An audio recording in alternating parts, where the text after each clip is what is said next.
Last March, I visited the southern border. And when I was there, I can tell you that this thing was spinning out of control. And I had come back from that trip and said just that. All right? And my colleagues have been sounding the alarm that this is a problem that is self-created by this administration, that they decided to come in and change policies that were working by the previous administration to control what was happening at the border, to restore some sense of order and process, so people who are coming and applying for asylum can have their cases heard in a timely fashion, but also that they had to remain outside of the United States until their court cases were heard. That was a solution that was addressing the issue. This administration under Joe Biden comes in, one-party Democrat rule, and they decided to just discontinue that, repeal those policies, take away resources from our Customs and Border Protection. And I can tell you, having been at the border, seeing the chaos firsthand, it has created a disaster for everybody involved. Everybody involved. The only people that are benefiting from the current process right now are the drug cartels, who are making billions of dollars smuggling humans, smuggling drugs into our homeland.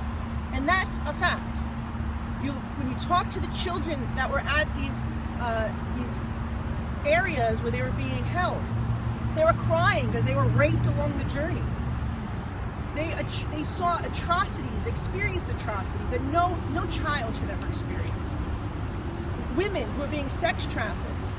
I can go on and on with the horrific examples and things that we heard, but the bottom line here is that this administration has enabled the Mexican drug cartels to do this. And now it has gotten out of control. We've called for the border to be secured. We have a bill called the Border Security Act of America. We want to also see Remain in Mexico restored. We want to see more judges put for these hearings to be swift, because we are seeing 4 million people over the last 2 years enter into our country, and they're coming from over 60 different countries. So not all these people are eligible for asylum. So we need judges to hear these cases quickly, to identify those who are eligible for asylum and those who aren't. And there was a process to deal with this, and now there isn't. Now, in terms of our community, what we had said, this was going to turn every town into a border town. And that is exactly what is happening. When you have 4 million people crossing into the country, you're going to see it affect communities all over our country. And so now the people of Staten Island and New York City are dealing with the ramifications of this open border policy, coupled with the mayor believing that there is a right to shelter. I would argue that we should also be looking at that policy as well, because I went back and I was reading it earlier. It's from 1981.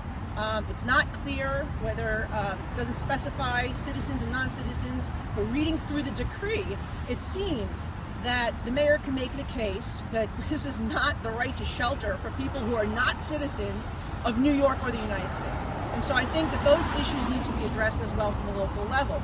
But I'm here with my colleagues to join them in saying that this was a community that didn't support these policies being put in place by the president.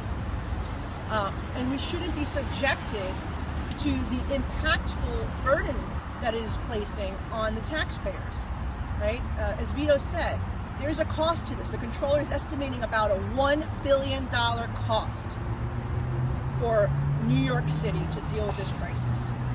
And it's going to fall on the backs of people who are already struggling to keep their own roofs over their heads, to feed their own families, and just to get by in this economy. They cannot afford to deal with this burden as well. And so we need to come up with a better solution. As I said before, House Republicans have laid out a plan on how to deal with it from the federal level. And my colleagues here are also talking about what could be better done from the city level. But this is not the solution. Okay, leasing hotel rooms in New York City and putting cruise ships off our shores and building tents in our public spaces, that's not an actual solution. So I urge the mayor to work with us on this, but also put pressure on our president to do the right thing here, because this is completely uncompassionate, it's unsustainable, and quite frankly, it's utter incompetence as well. Thank you.